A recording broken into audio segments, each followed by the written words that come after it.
நம்ம வாழ்க்கையில் எத்தனையோ பரிதாபங்கள் இருக்குது, நம்மளும் ஒரு பரிதாபத்தை போட்டு விடுவோமே அப்படின்னு போட்டது தான் இந்த வீடியோ.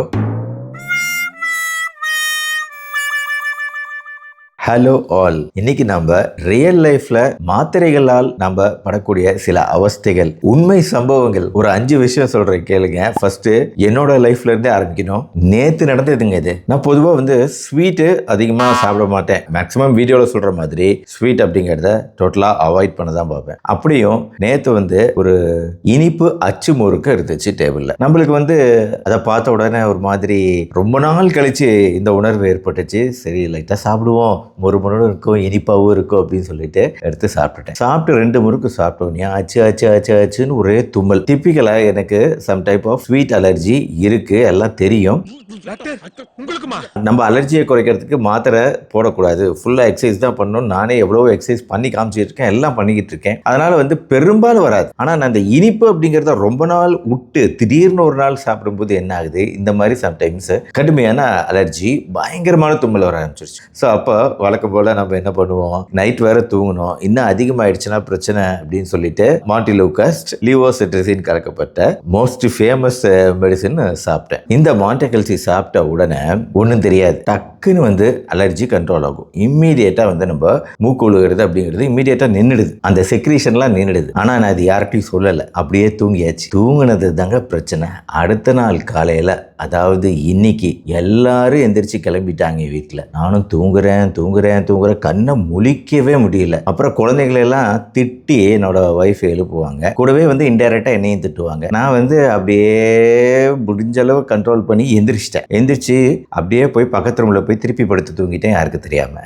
இவங்கெல்லாம் கிளம்பிட்டாங்க, இன்னமும் தூங்கிட்டே இருந்தேன். டென்ஷன் ஆயிட்டாங்க வீட்டில். சரி இது கூட பரவாயில்ல, எப்படியோ கஷ்டப்பட்டு எந்திரிச்சிட்டு சாப்பிட போனா சாப்பாடு டேபிளில் கஞ்சி வச்சிருக்காங்க. ஒரே 1 டம்ளர் கஞ்சி குடிச்சிட்டு நீங்கள் ஸ்கூலுக்கு கிளம்புங்க அப்படிங்கிறது தான் மெசேஜ். அதை பார்த்த உடனேயே இந்த மாத்திரை ஏதாவது வேலை பண்ணுவோம் என்னவோ தெரியல. நானும் கஞ்சி குடிச்சு பார்த்தேன், ரொம்ப ஒரு மாதிரி பசிக்கிற மாதிரி இருந்துச்சு. டேபிள் மேலே ஒரு முறுக்கு பாக்கெட் இருந்துச்சு. இதுவும் என்னோட வழக்கமான பழக்கமே கிடையாது. இவ்வளோ அந்த சின்ன சின்ன முறுக்கா இருக்கும், அவ்வளோ முறுக்கு இருக்கக்கூடிய ஒரு பாதி பாக்கெட் இருக்கக்கூடிய விஷயத்த எடுத்து லஞ்ச் பேக்குள்ள நைஸா திருட்டுத்தனமா சொருகிட்டு இருக்கும்போது இப்படி திரும்பி பார்த்தா என் ஒய்ஃப் என்ன பார்த்துக்கிட்டு இருக்கிறாங்க. என்னடா பண்ணிக்கிட்டு இருக்கிற அப்படிங்கிற மாதிரி. அதாக இந்த மருந்தோட காமனான சைடு எஃபெக்ட் மாண்டிலோகாஸ் செட்ரிசின் அலர்ஜியை குறைக்கிறதுக்கு யாரெல்லாம் சாப்பிட்ருக்கீங்களோ இந்த அதீதமான தூக்கமும் அதீதமான பசியும் ஃபீல் பண்ணியிருப்பீங்க அப்படின்னு நினைக்கிறேன். இது முதல் மாத்திரை பாவம். அடுத்ததுங்க என்ன இருமுறை, காஃப் சிரப், இருமல் சிரப். அதாவது வந்து இருமல் இப்போ சளியெல்லாம் வந்திருக்கும், சளியெல்லாம் சரியாக போயிருக்கும், ஆனால் அந்த இருமல் மட்டும் தொடர்ந்து என்ன வாட்டி வதைக்குது அப்படிம்பாங்க.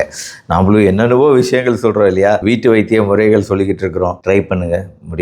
சரி அட்லீஸ்ட் அதெல்லாம் வேணாம், ஆவி பிடிக்கிறதாவது பண்ணுங்க, ஸ்டீம் இன்ஹலேஷன் முடியாது. தண்ணீர் நிறைய குடிங்க, வாக்கிங் போங்க, கொஞ்சம் கொஞ்சமாக சரியாகும். எதையும் நான் பண்ண முடியாது, எனக்கு ஒரு காஃப் சிரப் தந்தே ஆகணும் அப்படிம்பாங்க. எவ்வளோ சொன்னாலும் கேட்க மாட்டீங்க அப்படின்னு சொல்லிட்டு ரொம்ப ஃபேமஸான காஃப் சிரப் தான் எழுதி தருவோம். அடுத்த நாள் எப்பா என்னப்பா மருந்து கொடுத்த, இரும்பி என்னால் இருக்கிற இருமல் அதிகமாகி தொண்டை வலி வந்தது தான்ப்பா மிச்சம் அப்படிம்பாங்க. ஏன் அப்படின்னா பெரும்பாலான காஃப் சிரப்பு எக்ஸ்பெக்டரண்டாகவும் இருக்கும், சப்ரசண்டாகவும் இருக்கும். ஏதாவது மாற்றி கொடுத்துட்டோம் அப்படின்னா, எக்ஸ்பெக்டரண்ட் கொடுத்துட்டோம்னா இருக்கிற இருமலை இன்னும் அதிகப்படுத்தக்கூடியது தான் காஃப் சிரப்பு. நிறைய பேர் தெரியாம இந்த மாதிரி காஃப் சிரப்பை பயன்படுத்தி மேலும் இருமல் அதிகமாகி கஷ்டப்படுவாங்க. உண்மையை சொன்னா ஃபீல் பண்ணுவேன், பொய்யே சொல்றேன். அஃப்கோர்ஸ் நான் இதை பண்ண மாட்டேன், ஒரு உதாரணத்துக்கு சொல்றேன். நிறைய பேர் தெரியாம இதை பயன்படுத்துறதுனால சொல்றேன். இது ஒரு காஃப் சிரப் பாவம். மூணாவதுங்க, வாந்தி வர மாதிரி இருக்கும், ஏதோ நிறைய சாப்பிட்டுருப்பாங்க, கொஞ்சம் அஜீரணமா இருக்கும்.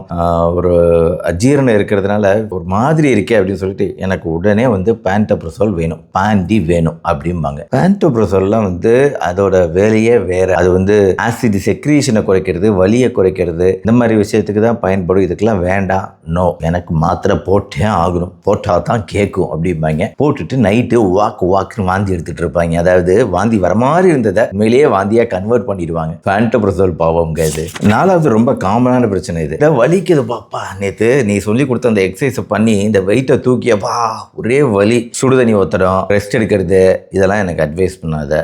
மாத்திரை வேணும், ரொம்ப பொதுவாக என்கிட்ட கேட்கக்கூடிய விஷயம் தான். நம்மளும் மாத்திரையை கொடுப்போம். ஆனால் ஒரு வாரம் கழிச்சு தம்பி ஒரு வலி மாத்திரை கொடுத்த இல்லை, அந்த வலி மாத்திரையை சாப்பிட்டேன்ப்பா, வலி சூப்பராக குறைஞ்சு போயிடுச்சு, ஆனால் என்னன்னு தெரியல வயிறு ஒரே வலியா இருக்குப்பா அப்படின்னு சொல்லுவாங்க.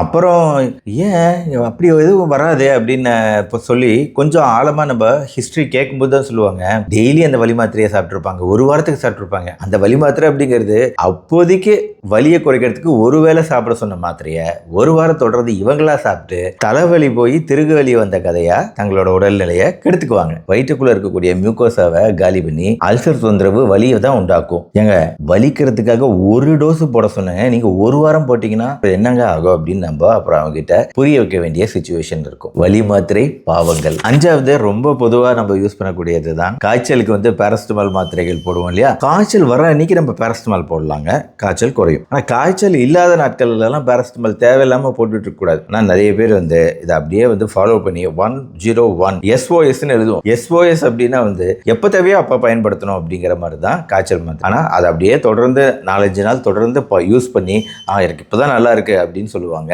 ஆக்சுவலாக அப்படிப்பட்ட யூசேஜ் குறிப்பாக பாராசிட்டமாலுக்கு தேவையே கிடையாது. அது வேறு எதுவுமே பண்ணாது, நம்ம உடம்போட டெம்பரேச்சரை ரெகுலேட் பண்ணும். ஹைப்போதலாமஸ் மேலே மூளையில் வேலை செஞ்சு இந்த வேலையை அது செய்யும். அதனால் தேவையில்லாமல் அதை பயன்படுத்தணுங்கிற அவசியமே கிடையாது. காய்ச்சல் மாத்திரை பாவங்கள் இதுக்கு மேலே நிறைய இருக்குது. சுகர் மாத்திரை, ப்ரெஷர் மாத்திரை பாவங்கள்லாம் இது எக்கச்சக்கம்.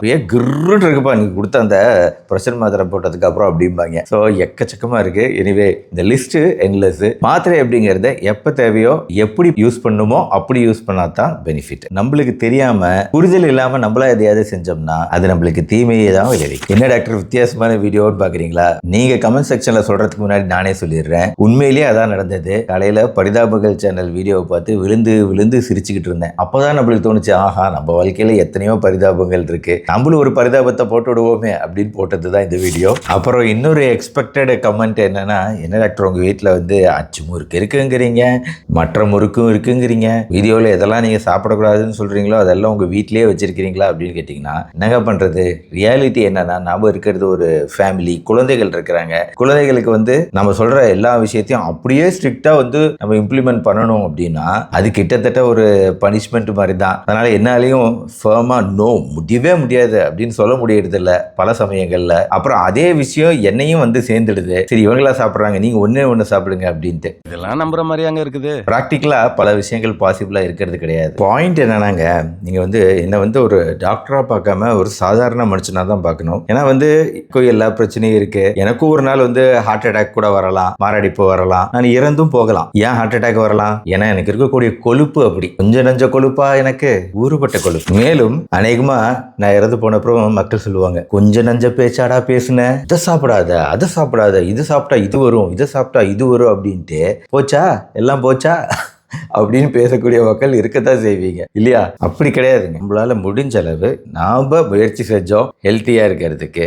அப்படிங்கிற மன நிறைவு இருக்கு பாத்தீங்களா, அது எல்லாத்தோட பெருசு. இந்த வீடியோ பிடிச்சிருச்சுன்னா லைக் பண்ணி உங்க ஃப்ரெண்ட்ஸ் ரிலேட்டிவ்ஸ்க்கு ஷேர் பண்ணுங்க. நம்ம சேனல் டாக்டர் கார்த்திகேயன் தொடர்ந்து சப்ஸ்கிரைப் பண்ணி ஃபாலோ பண்ணுங்க. மறுபடியும் நாளைக்கு பார்ப்போம். நன்றி, வணக்கம்.